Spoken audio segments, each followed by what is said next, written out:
Crime noir is a genre that relies heavily on conventions. The hero is always a disreputable character with a murky past who smokes, drinks, and always has a sarcastic comeback. Yeah, and the women are almost always beautiful, but treacherous, always leading a hapless hero into danger. Yes, and I love all of that stuff. Yeah. Yes, but every so often it's nice to see the formula tweaked. In the case of Stumptown, written by Greg Rucka with art by Matthew Southworth, all the conventions are in place bar one. The lead character is a female. And yet our hero, Dex Parios, follows every other entry in the crime noir rulebook. She's got a big mouth, a gambling problem, and constantly falls ass backwards into every kind of trouble imaginable. I know, poor old Dex gets punched, pistol whipped, and straight up shot at almost every time she turns around. I don't know why, but we love seeing our noir PIs take a beating, and Stumptown does not disappoint in that regard. And in the story in this first volume, The Case of the Girl Who Took Her Shampoo But Left Her Mini,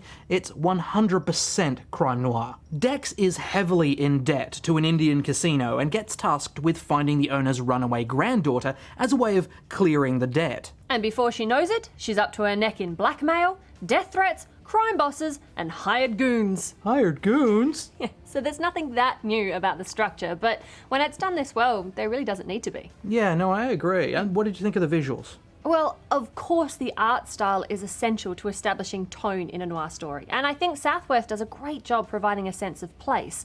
The city of Portland provides an excellent backdrop for this tale, and it feels almost like a character in itself. Absolutely true. And joined on colours by Lee Lockridge and Rico Renzi, he gives us those rich blacks and stark colour changes that typify the genre.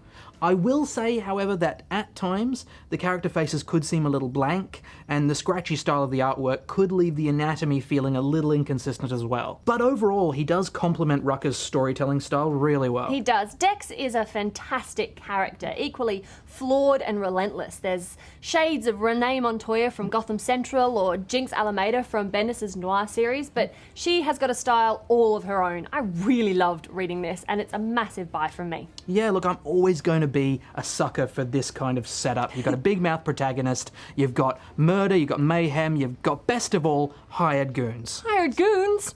So it's definitely a buy from me as well.